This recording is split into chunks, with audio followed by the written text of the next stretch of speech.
कहानी है रामपुर गांव की, जहां के मर्द महिलाओं को हमेशा नीचा दिखाने की कोशिश में रहते। अरे अभी तक खाना नहीं आया क्या? मुझे एक और शादी करने की जरूरत है। नहीं जी नहीं, ऐसा मत करना, वरना मैं कहाँ जाऊंगी। खाना लेकर मैं अभी आई जी। गांव की पंचायत में भी फैसले हमेशा औरतों के खिलाफ ही रहते। मैं जो फैसला सुनाता हूँ वो भगवान की आज्ञा होती है। इस लड़के ने अपने मन से शादी करके अच्छा नहीं किया। लड़के को घर भेज दो और इसकी शादी इसकी जाति की किसी लड़के से करवा दो, लेकिन ये लड़के इसे तो गांव के बाहर निकाल दो। नहीं नहीं जमींदार साहब, ये क्या बोल रहे हैं? ऐसा नहीं हो सकता। मेरी बेटी मासूम है, इसे अच्छे बुरे की समझ नहीं है। अरे कहाँ जाएगी ये बेचारी?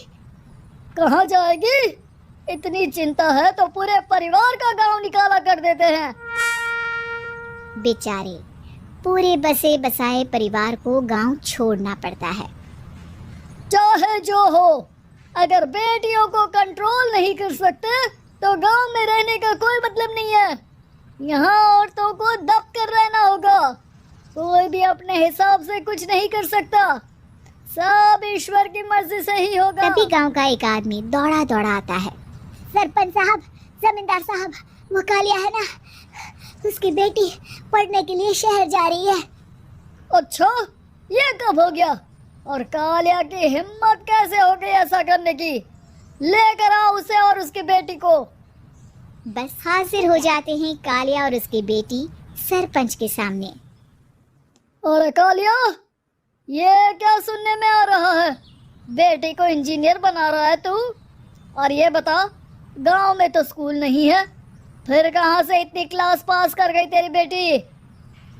राधा, जो कि कालिया की बेटी है, उसे लगता है कि सरपंच उसकी तारीफ कर रहे हैं। सरपंच जी, मैंने ऑनलाइन पढ़ाई की है, डिस्टेंस लर्निंग से। सभी में मैंने अच्छे नंबर पाए हैं, जिसे देखते हुए शहर की इंजीनियरिंग कॉलेज में मुझे स्कॉलरशिप मिली है। वाह जी वाह, क्या होती है ये? पहले तो ये बताओ, फिर आगे की बात करते पूरा हैं। गांव राधा की बात सुन रहा था और राधा बोलती जा रही थी। तो ऐसे मैं फ्री में एक अच्छी शिक्षा लेकर गांव में जो कुछ परेशानियां हैं, जैसे बिजली, पानी और इंटरनेट जैसी समस्याओं के लिए काम करूंगी।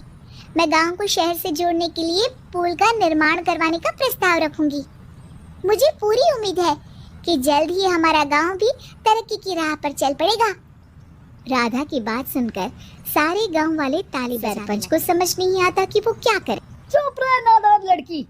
गांव के खिलाफ जाने के लिए तुझे गांव से बेदखल कर दिया जाएगा, वो भी पूरे परिवार के साथ। और हाँ, अगर ठीक से गांव में रहना चाहती है तो ये पढ़ाई लिखाई छोड़ दे। हम तेरे लिए गांव का कोई होनहार लड़का देखेंगे। तभी गांव का एक आदमी बोल पड़ता है। अरे नहीं नहीं सरपंच जी, राधा बिटिया जो बता रही है, अगर वैसा हो जाए तो हम लोगों को पैसा कमाने के लिए बाहर नहीं जाना पड़ेगा। हाँ जी, और ना ही कोसों दूर पानी के लिए भटकना पड़ेगा।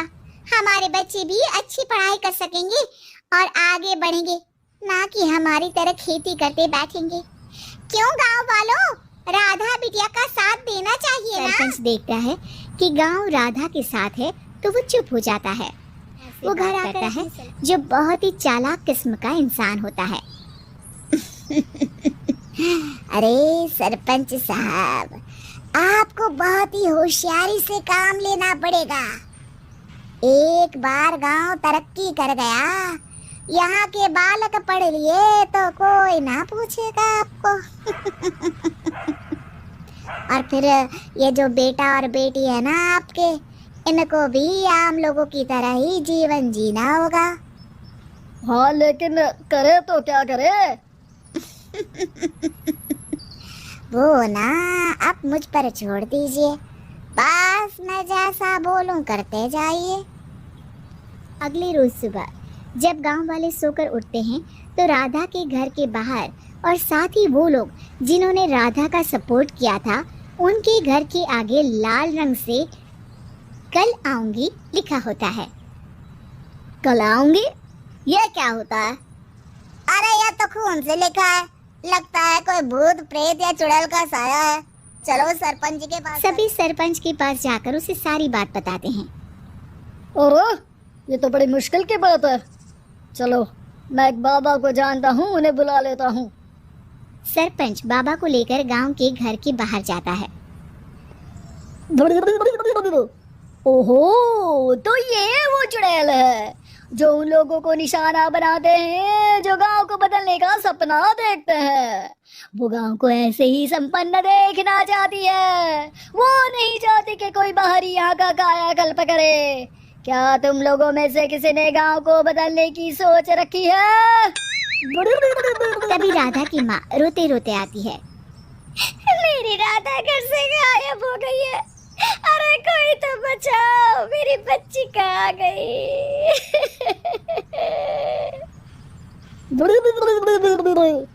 ले गई वो चुड़ैल, तेरी बच्ची को ले गई।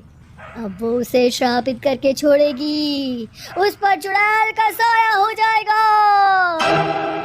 तभी बुरी सी हालत में राधा भी वहां आ जाती है। उसके बाल चुड़ैल की तरफ फैले होते हैं और कपड़ों में खून लगा होता है। सभी राधा को देखकर डर जाते हैं। माँ, पता नहीं मुझे कौन उठा कर ले गया था। अरे दूर दूर हो जा चुड़ैल, अब हम लोग इस गांव में नहीं रुकेंगे। अरे कैसे बातें कर रहे हैं आप?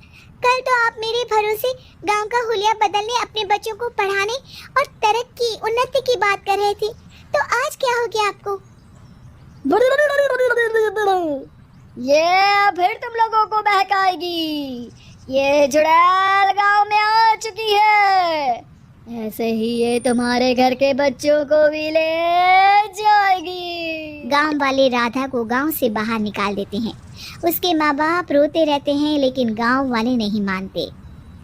मैं भी अपनी बहन के साथ गांव के बाहर रहूंगा, लेकिन वो पढ़ाई नहीं छोड़ेगी। सरपंच के घर पर सलाहकार कहता है। देखा, सांप भी मर गया और लाठी भी नहीं टूटी। लेकिन अगले ही दिन सरपंच के घर के बाहर भी वही शब्द लिखे होते हैं।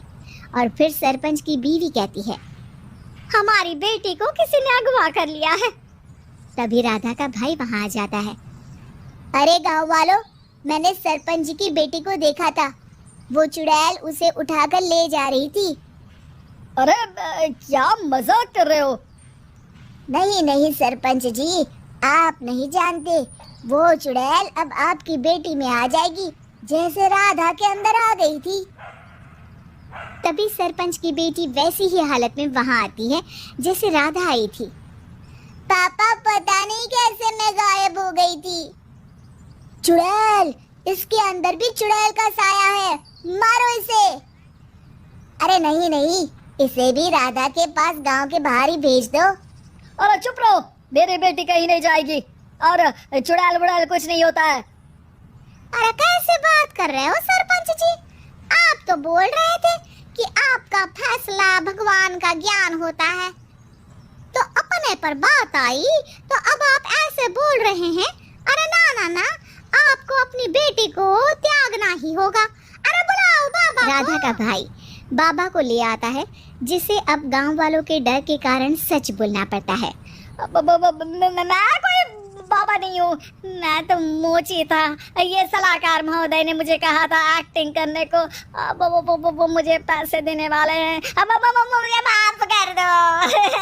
गलती हो गई, मुझे माफ कर दो।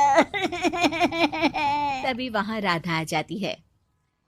देखा सरपंच जी, जब गांव के बच्चे साक्षर होंगे तो आप जैसे लोगों की चालाकी नहीं चलेगी।